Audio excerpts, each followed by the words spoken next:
Hello everyone, I hope आप सभी gate aspirants gate 23 के लिए अपना बेस्ट एफर्ट लगा रहे होंगे। आज के इस सेशन में हम लोग कैलकुलस के टॉपिक के ऊपर बात करेंगे। जितने भी क्वेश्चंस हमारे पास में डिफरेंट ब्रांचेस में पूछे गए थे कैलकुलस के टॉपिक के ऊपर, जिसमें कि हमारे पास में topics limit, integrals, maximum, minimum, इन सारे टॉपिक से जो क्वेश्चंस आए थे आज हम लोग उनको डिस्कस करेंगे। ये जो हमारा पहला क्वेश्चन है, ये क्वेश्चन हमारे पास में इंस्ट्रूमेंटेशन इंजीनियरिंग के पेपर में सिंगल मार्क के लिए पूछा गया था। देखते हैं इस क्वेश्चन को। क्वेश्चन हमारे पास में कुछ ऐसा है, the global minimum of function हमारे पास में है x cube into e raise to the power minus mod x for x belonging to minus infinity to infinity open interval में occurs at x equal to 1। So हमसे पूछा गया है कि एक्स की किस वैल्यू के लिए जो फंक्शन है वो हमारे पास में मिनिमम वैल्यू हमें प्रोवाइड करेगा, उस पर्टिकुलर एक्स की वैल्यू हमें पूछी गई है। ठीक है, तो हम प्रोसीड करेंगे। सबसे पहले हम क्या करेंगे, फंक्शन लिखते हैं। जो फंक्शन हमारे पास में गिवन है that is x cube e raise to the power minus of mod x given है। आपको पता होना चाहिए कि हमारे पास में मॉड एक्स जो होता है फंक्शन, वो क्या होता है हमारे पास में एक्स लेस देन 0 के लिए माइनस एक्स होता है, और x greater than equal to 0 के लिए हमारे पास में क्या होता है, एक्स होता है। तो इसी मॉड एक्स वाले फंक्शन को हम लोग यहाँ पर अप्लाई करेंगे जहां पर हमारे पास में मॉड वाला है पार्ट। ठीक है, तो हम क्या करेंगे, फंक्शन को दो पार्ट में ब्रेक कर देंगे। हमारे पास में x लेस देन 0 के लिए और x ग्रेटर देन 0 के लिए। तो हमारे पास में जो फंक्शन होगा f x that will be equal to x cube e raise to the power minus of minus x for x less than 0, और जब x की value greater than equal to 0 होगी तो हमारे पास में क्या होगा, x cube e raise to the power हमारे पास में आ जाएगा माइनस ऑफ एक्स। ठीक है, तो ये वाला पार्ट हमारे पास में क्या हो जाएगा, पॉजिटिव हो जाएगा। ठीक है, माइनस ऑफ एक्स क्या हो जाएगा, पॉजिटिव दे देगा हमें। ठीक है, ये आ गया हमारे पास में। तो हमने क्या किया, x less than equal to के लिए फंक्शन क्या होगा और x greater than equal to के लिए हमारे पास में फंक्शन क्या होगा, हमने वो पहले डिटरमाइन कर दिया। अब हम क्या करेंगे, जो हमारा बेसिक सा मैक्सिमम मिनिमा का जो कंसेप्ट है उसको अप्लाई करेंगे, जो कि हमारे पास में क्या है, फर्स्ट डेरिवेटिव निकालेंगे जिससे कि हमारे पास में स्टेशनरी पॉइंट्स हमें मिल जाएंगे। उसके बाद हम क्या करेंगे, सेकंड डेरिवेटिव निकालेंगे और उसमें उन पॉइंट्स को रख के चेक करेंगे कि हमारे पास में लेस देन 0 आ रहा है या ग्रेटर देन 0 आ रहा है। ठीक है, तो सबसे पहले इस फंक्शन का हम क्या करेंगे, सबसे पहले मैं क्या करता हूं, यही वाला केस कंसिडर कर लेता हूं। ठीक है, जो हमारे पास में x लेस देन 0 के लिए है, for x less than 0 function हमारे पास में क्या है, x raise to the power 3 e raise to the power x। इसका जब हम डेरिवेटिव करेंगे f डैश ऑफ x तो हमारे पास में क्या आएगा, u इंटू वी। डेरिवेटिव करेंगे u इंटू वी का क्या होता है हमारे पास में, फर्स्ट फंक्शन को पहले डिफरेंशिएट कर रहे हैं, एक्स क्यूब का differentiation 3x square, second function को एज इट इज रख देंगे, प्लस सेकेंड फंक्शन को क्या करेंगे अपन, डिफरेंशिएट करेंगे, e raise to the power x का differential e raise to the power x होगा, और फर्स्ट फंक्शन को क्या कर देंगे, एज इट इज रख देंगे। ठीक है, अब हमारे पास में क्या आ गया, हमारे पास में ये मिल गया हमें। इसमें से क्या हम कर सकते हैं, इसको इक्वल टू 0 करेंगे जिससे कि हमारे पास में स्टेशनरी पॉइंट्स हमें मिल जाए। तो जैसे ही हम इसको इक्वेट करेंगे तो हमारे पास में कुछ कॉमन आ रहा है। देखिए, e raise to the power x हमारे पास में कॉमन है और एक्स स्क्वायर भी कॉमन आ रहा है। तो जैसे ही हम इसको कॉमन करेंगे तो हमारे पास में आएगा 3 प्लस यहां से हमारे पास में आएगा x इक्वल टू 0। यहां से हमारे पास में x के पॉइंट्स क्या क्या मिल जाएंगे, x equal to 0 and x equal to, ये वाला पार्ट से -3 आ जाएगा और यहां से x इक्वल टू 0 आ जाएगा। सो हमारे पास में दो पॉइंट्स मिल गए हमें, x equal to 0 and x equal to -3। हमारे पास में क्या मिल गया, हमें स्टेशनरी पॉइंट्स मिल गए। हम x इक्वल टू 0 और x इक्वल टू -3 पे चेक करेंगे कि सेकंड डेरिवेटिव जो है f double dash of x, उसकी वैल्यू हमारे पास में लेस देन 0 हो रही है या फिर ग्रेटर देन 0 हो रही है। ठीक है, तो सेकंड डेरिवेटिव निकालेंगे हम f double dash of x। तो पहले इस वाले फंक्शन में निकालेंगे जो कि हमारे पास में है 3x square e raise to the power x। इसका डिफरेंशिएशन करेंगे u into v, same rule से फर्स्ट फंक्शन का डिफरेंशिएशन कर देंगे, क्या आ जाएगा हमारे पास में 6x। सेकंड फंक्शन को एज इट इज रख देंगे, प्लस सेकंड फंक्शन का डेरिवेटिव फर्स्ट फंक्शन को एज इट इज। ठीक है, इस वाले पार्ट का डेरिवेटिव हमारे पास में क्या होगा, ये सेम पार्ट है, ये वाला जो हमारे पास में पोर्शन है ये सेम पोर्शन है, दैट मींस इसका डेरिवेटिव ये वाला पार्ट होगा। तो हम इस वाले पार्ट का डेरिवेटिव लिख रहे हैं, that is 3x square e raise to the power x plus e raise to the power x x का क्यूब। यहां पर हमने क्या किया, simply derivative u into v जो हमारे पास में होता है product rule, u dash into v plus v dash into u, ठीक है, derivative of u into v, simple है, हमने वही लगाया दोनों साइड में, ठीक है। अब हम क्या करेंगे, हमारे पास में देखिए क्या आ रहा है, कॉमन आ रहा है, कुछ आ रहा है कि देखते हैं। तो हमारे पास में यहां पर आ रहा है 6x और यहां पर हमारे पास में x का कोई पार्ट नहीं है, 3x स्क्वायर, इन दोनों कंबाइन करेंगे क्या आ जाएगा हमारे पास में 6x स्क्वायर, इन दोनों कंबाइन किया हमने और आ जाएगा e raise to the power x plus यहां पर हमारे पास में क्यूब है तो e raise to the power x x का क्यूब प्लस ये वाला हमारे पास में 6x e raise to the power x, ठीक है। तो अब हम क्या कर ले, यहां पर अगर हम ऐसा कुछ कर दें e raise to the power x को कॉमन ले लें और हमारे पास में क्या कुछ कॉमन आ रहा है, x हमारे पास में आ जाएगा कॉमन, तो हम अगर x भी कॉमन ले लेते हैं यहां पर आएगा हमारे पास 6x, यहां पर आएगा हमारे पास में x स्क्वायर प्लस यहां पर से हमारे पास में क्या आ जाएगा 6 आ जाएगा कॉमन, ठीक। ये आ गया हमारे पास में second derivative f double dash of x, ठीक है। अब हम क्या करेंगे, ये जो दो हमारे पास में पॉइंट्स थे स्टेशनरी पॉइंट्स, इनको बारी बारी से हम रखेंगे और चेक करेंगे कि सेकंड डेरिवेटिव की वैल्यू क्या हो रही है। So at x equal to 0 f double dash of 0 क्या आएगा हमारे पास में, देखिए जैसे हम x की वैल्यू को 0 रखेंगे e raise to the power 0 हमारे पास में क्या हो जाएगा 1, ठीक है, और x की वैल्यू 0, तो हमारे पास में जो पूरा पार्ट होगा वो हमारे पास में क्या हो जाएगा 0 हो जाएगा, यहाँ पर भी 0, यहाँ पर भी 0, यहाँ पर तो 6 है, बट ये जब 0 हमारे पास मल्टीप्लाई होगा तो ये क्या हो जाएगा हमारे पास 0, दैट मीन्स हमें मैक्सिमम मिनिमम तो इस वाले पॉइंट पे नहीं मिलेगा।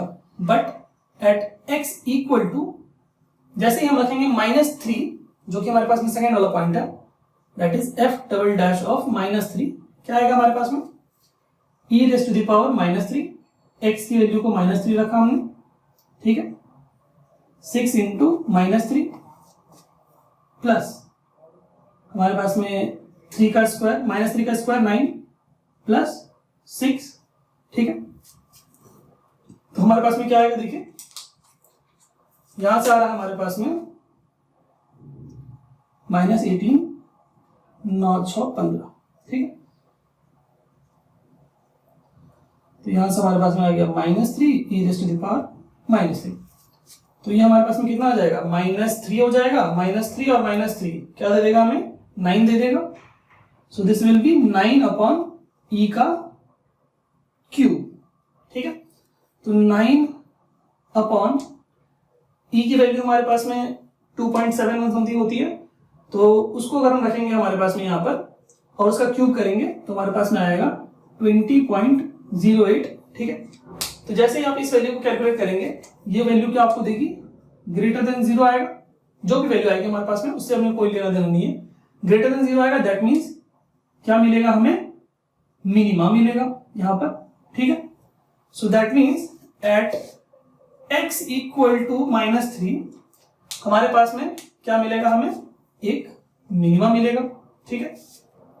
सिमिलरली हमने अभी क्या किया था, ये वाले फंक्शन को कंसिडर किया था, अगर हम ये वाला फंक्शन लेते दैट मीन्स सेकंड वाला function for x greater than equal to 0 के लिए, तो हमारे पास में सिर्फ चेंजेस कहां पर आता, सारी चीजें सेम होती, जब आप करते हैं तो ये जो रिजल्ट है वो क्या होता -9 अपॉन 20.08 आता, जो कि हमारे पास में क्या होता लेस देन 0 होता, जहां पर हमारे पास में क्या मिलता, हमें मैक्सिमम मिलता इस वाले केस के लिए। आप एक बार करके चेक कर लीजिएगा, मैंने चेक करा था, मैं दोबारा नहीं करने वाला हूं, ठीक है। तो अगर आप ये फंक्शन लेते that is x cube e raise to the power -x अगर आप लेते तो आपको रिजल्ट में f double dash of x की जगह पर ये वाला पार्ट आता, जब आप x इक्वल टू -3 रखते तो आपको ये वाला पार्ट मिलता इंस्टेड ऑफ दिस थिंग, ठीक है, आपको ये मिलता इस फंक्शन के लिए, ठीक है। बट हमारे पास में हमने जब इसको कंसिडर किया है that is x less than 0 के लिए, तो हमारे पास में हमें क्या मिला है एट x इक्वल टू -3 हमें क्या मिल रहा है, एक मिनिमा मिल रहा है, ठीक है। तो हमारे पास में x की वैल्यू क्या हो जाएगी -3, जो कि करेक्ट आंसर है, ठीक है। तो आई होप ये क्वेश्चन आपको क्लियर हुआ होगा। ये क्वेश्चन बेसिक सा था जो हमारे पास में मैक्सिमा मिनिमा के ऊपर पूछा गया था।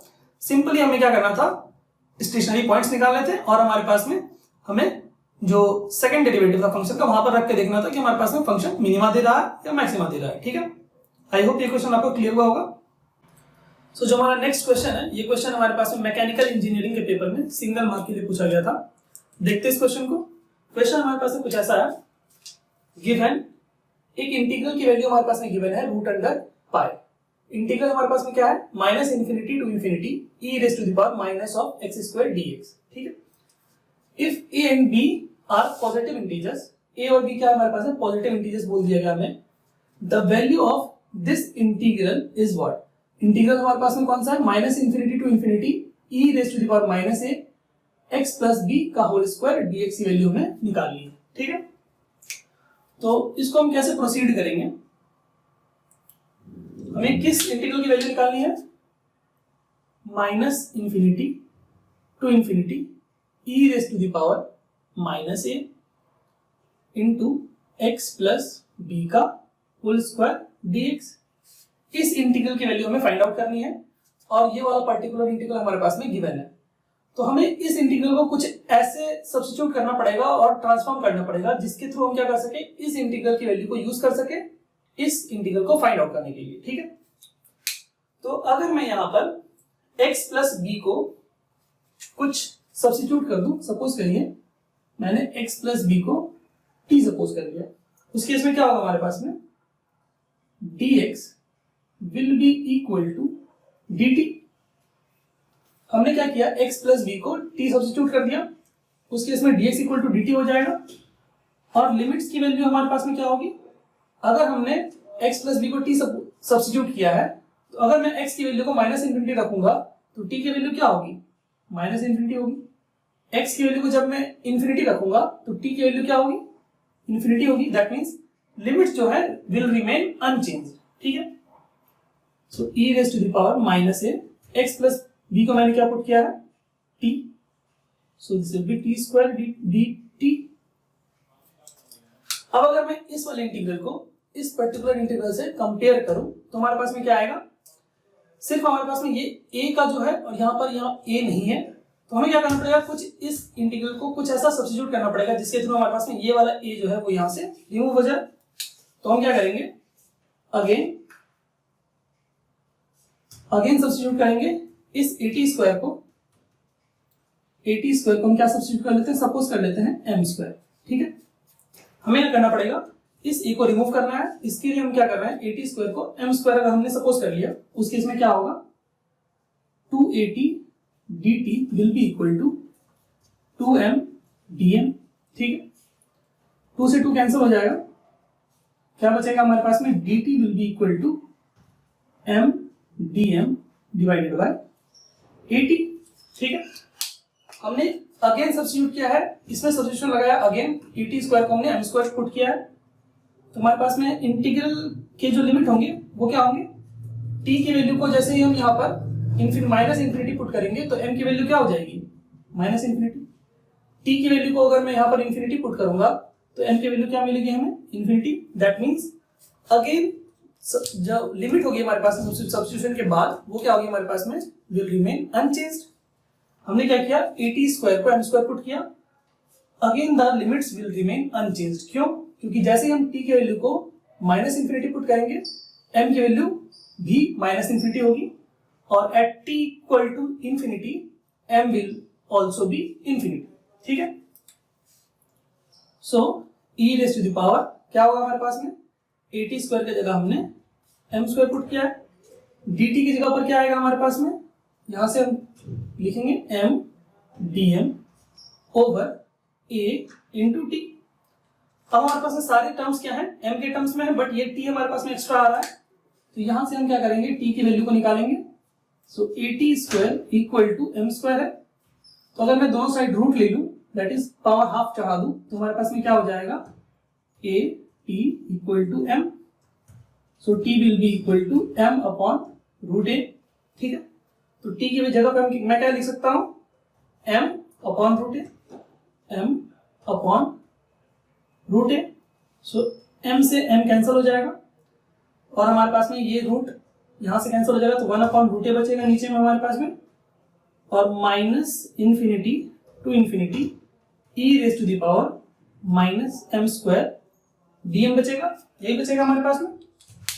अब अगर मैं बात करूं इस इंटीग्रल को,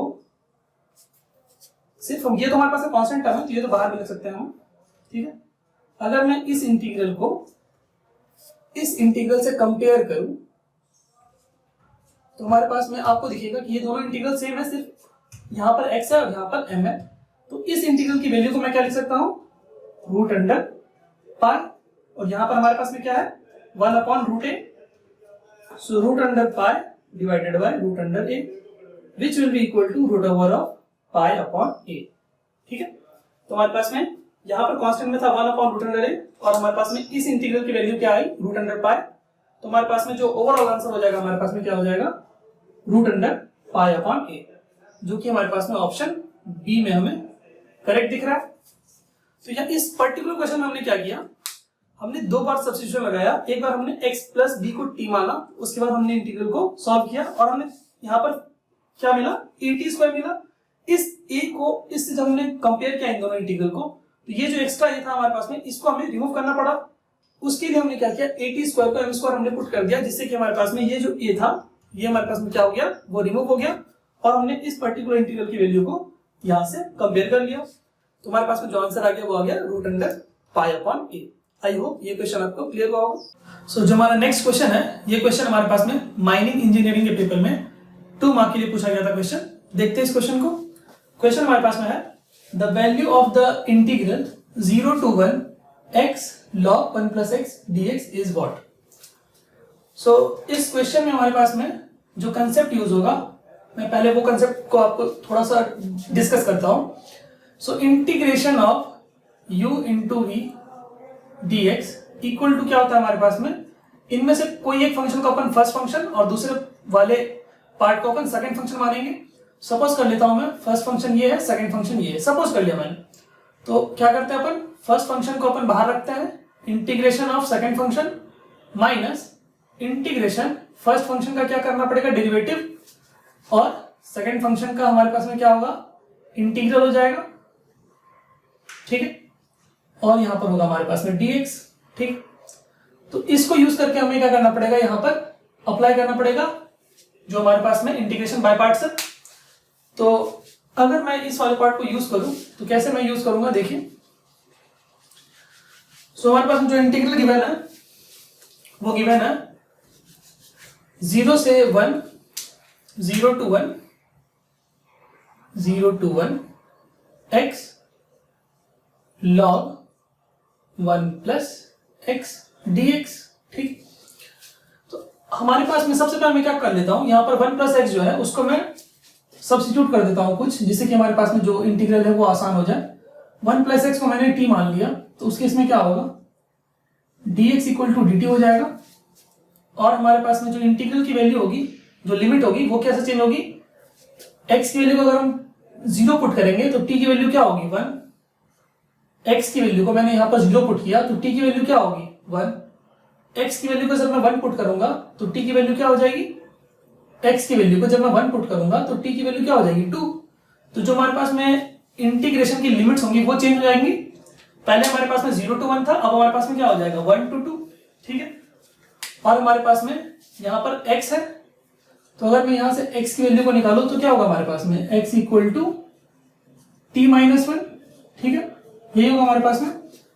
सो x इक्वल टू t-1 होगा, log 1 plus x की जगह पे क्या रखेंगे, t, ठीक है, और dx की जगह पे dt पुट कर देंगे, ठीक है। तो ये आ गया हमारे पास में इंटीग्रल। अब हमें क्या करना पड़ेगा, यहाँ पर फर्स्ट फंक्शन किसी एक को मानना पड़ेगा और सेकंड फंक्शन किसी एक को मानना पड़ेगा। तो फर्स्ट फंक्शन को और सेकंड फंक्शन को चूज करने के लिए हमारे पास में क्या रूल होता है, आइलेट रूल होता है, जहां पर कि हमारे पास में आई क्या है, इनवर्स ट्रिग्नोमेट्रिक फंक्शन है, ए हमारे पास में क्या है, मैं यहां पर लिख देता हूं आइलेट। फर्स्ट फंक्शन और सेकंड फंक्शन को चूज करने के लिए हमारे पास में आइलेट रूल होता है। इसके ऑर्डर को देख के हम क्या करते हैं, फर्स्ट फंक्शन जो पहले आएगा उसको फर्स्ट फंक्शन लेंगे और जो सेकंड में आएगा उसको सेकंड फंक्शन लेंगे। ये हमारे पास में इनवर्स ट्रिग्नोमेट्रिक फंक्शन, ये एल हमारे पास में लॉगरिथमिक है, ए हमारे पास में एल्जेब्रिक है, टी हमारे पास में ट्रिग्नोमेट्रिक है, और ये हमारे पास में एक्सपोनेंशियल है। तो यहां पर हमारे पास में क्या है, ये t-1 एल्जेब्रिक है, log t हमारे पास में लॉगरिथमिक है। तो हमारे पास में यहाँ पर l पहले आ रहा है, लॉगरिथमिक पहले आ रहा है और एल्जेब्रिक बाद में आ रहा है। That means first function will be log t और t-1 will be the second function. ठीक है, यहां तक तो कोई दिक्कत नहीं होगी। सो अब अगर मैं क्या करूं, इस यहां पर इंटीग्रेशन बाय पार्ट्स अगर मैं अप्लाई करूं तो हमारे पास में क्या हो जाएगा, फर्स्ट फंक्शन को बाहर रखेंगे। सो हमने फर्स्ट फंक्शन को बाहर रख दिया। सेकंड फंक्शन का इंटीग्रल करेंगे, तो सेकंड फंक्शन का जैसे ही इंटीग्रल करेंगे तो क्या आएगा, T square minus T square upon 2 minus T. ठीक है, ये आ गया। यहां पर हम क्या लगाएंगे, लिमिट लगा देंगे। क्या लिमिट लगाएंगे, हमारे पास में लिमिट हमारे पास में होगा 1 से 2 माइनस इंटीग्रेशन हमारे पास में क्या आएगा, अब log t का डिफरेंशिएशन करना पड़ेगा। जो फर्स्ट फंक्शन था उसका डिफरेंशिएशन, log t का डिफरेंशिएशन क्या होगा हमारे पास में 1 अपॉन टी। ठीक है, और जो हमारे पास में ये वाला इंटीग्रल है इसका एक बार और फिर से इंटीग्रेशन करना पड़ेगा हमें। ठीक है, तो हमारे पास में ये जो t-1 था उसका इंटीग्रल हम यहां पे लिखेंगे, जो कि हमारे पास में क्या हो जाएगा, T square upon 2 minus T D T. ठीक है, हमारे पास में क्या था, फर्स्ट फंक्शन को हमने बाहर रखा, सेकंड फंक्शन का इंटीग्रल माइनस फर्स्ट फंक्शन का डेरिवेटिव और इंटीग्रल किसका, सेकंड फंक्शन का। तो हमने यहां पर लिख दिया, यहां पर लिमिट है 1 से 2। ठीक, अब अगर मैं बात करूं यहां पर अगर मैं लिमिट को पुट करता हूं, तो जैसे ही मैं इस लिमिट को पुट करूंगा 2 पे हमारे पास में क्या हो जाएगा, जैसे ही मैं 2 को पुट करूंगा t की जगह पर, तो log 2 का t की जगह पर 2 पुट कर रहा हूं माइनस 2, तो ये हो जाएगा हमारे पास में 2 माइनस 2 विल बी 0। जब 1 पुट करेंगे तो हमारे पास में क्या हो जाएगा, माइनस log 1 की वैल्यू क्या होती है 0। सो ये पूरा जो हमारे पास में टर्म है ये 0 हो जाएगा, इसकी वैल्यू हमारे पास में क्या हो जाएगी 0। क्यों, क्योंकि जब 2 पुट कर रहे हैं तो ये वाला टर्म 0 हो जाएगा, जब 1 पुट करेंगे तो log 1 0 हो जाएगा। दैट मीन्स इस पूरे इंटीग्रल की वैल्यू 0 हो जाएगी। सिर्फ हमारे पास में आंसर हमें किससे मिलेगा, इस वाले इंटीग्रल से। तो हमें क्या करना पड़ेगा, यहां पर हमारे पास में ये माइनस का पार्ट यहां पर हमारे पास में रहेगा। ठीक है, तो हम क्या करेंगे, इस वाले इंटीग्रल को सॉल्व करेंगे। ये वाला पार्ट तुम्हारे पास में 0 है माइनस, इसको सॉल्व करेंगे तो हमारे पास में देखिए क्या आएगा 1 से 2। जब इसको मल्टीप्लाई करेंगे हम ब्रैकेट के अंदर तो क्या आएगा हमारे पास में t अपॉन 2 आ जाएगा, और यहां पर हमारे पास में हो जाएगा 1, t से t कैंसिल हो जाएगा dt। अब इसको इंटीग्रेट करेंगे तो हमारे पास में क्या आएगा, यहां तो माइनस साइन पहले से ही है, जैसे ही अपन इंटीग्रेट करेंगे तो हमारे पास में आ जाएगा टी स्क्वायर, और ये 2 था तो 4 हो जाएगा, माइनस यहां हमारे पास में t आ जाएगा। 1 से 2 हमारे पास में लिमिट लगा देंगे, तो जब इसको आप सॉल्व करेंगे तो हमारे पास में देखिए क्या आ रहा है, एक बार चेक करिएगा। हमारे पास में 2 2 जा 4 और 4 1 हो जाएगा, माइनस 2 ये होगा, हमने जब 2 रखा हमने, माइनस जब 1 रखेंगे तो क्या आएगा हमारे पास में 1 अपॉन 4 माइनस 1। ठीक है, तो यहां से हमारे पास में क्या आ जाएगा, यहां से आएगा -1, यहां से आएगा हमारे पास में -3/4। तो ओवरऑल हमारे पास में यहां पर आ जाएगा आई थिंक 1 अपॉन 4 आएगा। ठीक है, तो ये हमारे पास में आ जाएगा 0.25। ठीक है, तो 0.25 जो होगा हमारे पास में वो इस पर्टिकुलर इंटीग्रल की वैल्यू होगी। तो हमारे पास में आंसर क्या हो जाएगा 0.25। सो 0.25 will be the correct answer. I hope ये जो क्वेश्चन था आपको क्लियर हुआ होगा। यहां पर पहले हमने क्या किया, 1 प्लस एक्स को t सब्स्टिट्यूट किया, फिर उसके बाद हमने क्या किया है, जस्ट इंटीग्रेशन बाय पार्ट्स लगाया। आइलेट रूल का हमने यूज किया, जहां पर हमारे पास में लोगरिथमिक को हमने फर्स्ट फंक्शन माना और हमारे पास में जो एल्जेब्रिक था उसको हमने सेकंड फंक्शन मान लिया एज पर आइलेट रूल। ठीक है, उसके बाद हमने जस्ट बेसिक कैलकुलेशन किया है और हमारे पास में आंसर क्या आ गया हमें 0.25। आई होप ये क्वेश्चन आपको क्लियर हुआ होगा। सो जो हमारा नेक्स्ट क्वेश्चन है, ये क्वेश्चन हमारे पास में मैकेनिकल इंजीनियरिंग के फर्स्ट सेट में सिंगल मार्क के लिए पूछा गया था क्वेश्चन। देखते हैं इस क्वेश्चन को। क्वेश्चन हमारे पास में कुछ ऐसा है, the limit p equal to limit x approaches to pi x square plus alpha x plus 2 pi square, denominator में हमारे पास में x minus pi plus 2 sine x has a finite value for a real alpha, the value of alpha and the corresponding limit p r। हमारे पास में 4 options दिए गए हैं हमें, p और अल्फा। p जो हमारे पास में लिमिट की वैल्यू है, अल्फा हमारे पास में यहाँ पर न्यूमरेटर में गिवन है। तो हम पूछा गया है कि अल्फा और पी की वैल्यूज क्या होंगी, ठीक है। तो अगर मैं इस लिमिट की बात करूं तो हमारे पास में जो सॉल्यूशन होगा कुछ ऐसा होगा। तो लिमिट हमारे पास में क्या गिवन है, limit x approaches to pi, denominator में हमारे पास में क्या गिवन है, x minus pi plus 2 sine x, numerator में हमारे पास में x square plus alpha x plus 2 pi square, ठीक है। सबसे पहले हम क्या करते हैं, x की वैल्यू को पाई पुट करके चेक करते हैं कि हमारे पास में एक्चुअल में क्या आ रहा है, इन्फिनिटी अपॉन इन्फिनिटी फॉर्म आ रहा है या फिर 0 अपॉन 0 फॉर्म आ रहा है या फिर नहीं आ रहा। हमें बोला गया फाइनाइट वैल्यू है, ठीक है। तो हमारे पास में क्या होगा, x की वैल्यू को जैसे ही हम पाई पुट करेंगे तो डिनोमिनेटर में हमारे पास में क्या आएगा, x की वैल्यू को हमने पाई पुट कर दिया, ठीक है। तो 2 साइन पाई ये आ गया हमारे पास में।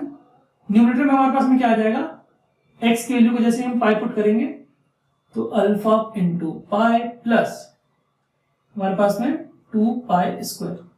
तो यहां से हमारे पास में क्या आ रहा है, न्यूमरेटर में हमारे पास में, पहले डिनोमिनेटर में चेक कर लेगा हमारे पास में, तो ये 0 और हमारे पास में साइन पाई 0 होता है, सो हमारे पास में 0।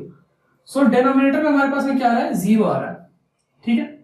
डिनोमिनेटर में हमारे पास में 0 आ रहा है तो न्यूमरेटर में हमारे पास में देखिए क्या आ रहा है, देखते हैं 2 पाई स्क्वायर और हमारे पास में यहाँ पर आ गया 3 पाई स्क्वायर, ठीक है। और यहाँ पर हमारे पास में है अल्फा इंटू पाई, ये हमारे पास में। अब अगर हमारे पास में इसकी फाइनाइट वैल्यू है इस लिमिट की और हमारे पास में डिनोमिनेटर में 0 आ रहा है, तो हम कैसे इस लिमिट की वैल्यू को फाइंड आउट कर सकते हैं। तो कहीं ना कहीं हमारे पास में जो न्यूमरेटर है वहां पर हमारे पास में क्या आना चाहिए, 0 आना चाहिए, तभी हम क्या कर पाएंगे, 0 अपॉन 0 या फिर इन्फिनिटी अपॉन इन्फिनिटी फॉर्म आएगा, जिसको हम लोग फिर एल हॉस्पिटल रूल लगाकर आगे फर्दर सॉल्व कर पाएंगे। इसका मतलब हमारे पास में क्या है कि ये जो न्यूमरेटर वाला पार्ट है ना, यहां पर हमारे पास में ये क्या होना चाहिए, 0 होगा तभी हो पाएगा ऐसा। तो alpha into pi plus 3 pi square should be equal to 0, तभी हमारे पास में 0.0 फॉर्मेट बनेगा हमें। तो हम क्या कर सकते हैं, हम यहां पर लिख सकते हैं, so alpha pi square will be equal to 3 pi square. So alpha pi था ना, सो यहां पर हमारे पास में क्या हो जाएगा, alpha will be equal to -3 pi, तभी हमारे पास में न्यूमरेटर वाला पार्ट 0 होगा, तभी हमारे पास में हम एल हॉस्पिटल रूल लगा पाएंगे और हमारे पास में कोई फाइनाइट वैल्यू आ पाएगी लिमिट की, ठीक है। तो हम क्या करने वाले हैं, यहां पर एल हॉस्पिटल रूल लगाएंगे। इसमें हमारे पास में पी की वैल्यू तो हमारे पास में 3 पाई -3 पाई आ चुकी है, तो हमारे पास में हम यहां से भी देख के बोल सकते हैं कि हमारे पास में जो अल्फा की वैल्यू होगी वो -3 पाई होगी, ठीक है। बट हमारे पास में पी की वैल्यू हमें निकालनी है, तो हम यहां से भी बोल सकते हैं ऑप्शन ए हमारे पास में आंसर होने वाला है। बट हम फर्दर चेक करने वाले हैं कि पी की वैल्यू हमारे पास में पाई आ रही है या नहीं आ रही है, जो हमारा प्रोसीजर है वो सही है या नहीं है। तो हम क्या करेंगे, एल हॉस्पिटल रूल यहां पर लगाएंगे, एल हॉस्पिटल्स रूल लगाएंगे यहां पर, ठीक है। तो जो हमारे पास में ये वाला पार्ट था उसको डिफरेंशिएट करेंगे, limit x approaches to pi, x approaches to pi, x square का डिफरेंशिएशन क्या हो जाएगा, 2x प्लस हमारे पास में यहां पर क्या है, अल्फा x है, अल्फा हमारे पास में -3 पाई है और x हमारे पास में डिफरेंशिएशन करेंगे तो क्या आ जाएगा, 1 आ जाएगा। सो यहां पर हमारे पास में -3 पाई हो जाएगा क्योंकि अल्फा की वैल्यू -3 पाई प्लस 2 इंटू ये हमारे पास में क्या है, डिफरेंशिएशन करेंगे 2 पाई स्क्वायर का तो क्या आ जाएगा, 0 ही आएगा ना, तो हमारे पास में नीचे में क्या आएगा, x का डिफरेंशियल 1, पाई का डिफरेंशियल 0, साइन x का डिफरेंशियल क्या आ जाएगा हमारे पास में, cos x, ठीक है। ये आ गया हमारे पास में, हमने न्यूमरेटर को डिफरेंशिएट किया और डिनोमिनेटर को डिफरेंशिएट किया है, ठीक है। अल्फा की वैल्यू जो हमारी थी हमने वहां पर रख दिया। अब हमारे पास में चेक करते हैं हमारे पास में कि x की वैल्यू को अगर हम पाई पुट करते हैं तो इस लिमिट की वैल्यू क्या अप्रोच कर रही है, ठीक है। तो जैसे ही हम x को पाई रखेंगे 2 पाई -3 पाई अपॉन 1 प्लस 2 cos पाई, इस लिमिट की वैल्यू क्या थी हमारे पास में, p थी, ठीक। लिमिट हमारे पास में p था ना, p equal to this limit थी। तो इसको अगर हम सॉल्व करेंगे तो क्या आएगा हमारे पास में, यहाँ पर माइनस ऑफ पाई 3 पाई -2 पाई, ठीक।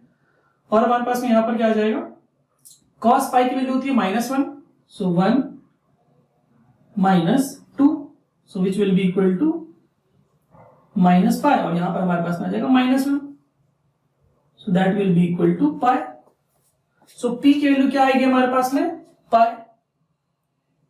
सो हम बोल सकते हैं हमारे पास में कि for alpha equal to -3 pi and p equal to pi, this limit will have a finite value, and जो हमारे पास में p की वैल्यू क्या निकल के आएगी, पाई निकल करके आएगी, और अल्फा की वैल्यू हमारे पास में -3 पाई निकल करके हमें मिलेगी, जो कि हमारे पास में ऑप्शन ए में ऐसा करेक्ट आंसर हमें दिया हुआ है। ठीक है, तो आई होप ये क्वेश्चन आपको क्लियर हुआ होगा।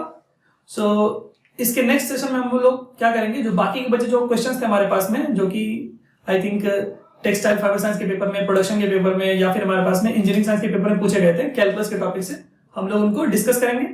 आई होप ये जो सारे क्वेश्चंस थे आपको क्लियरली समझ में आया होगा। ठीक है, thank you so much, thank you.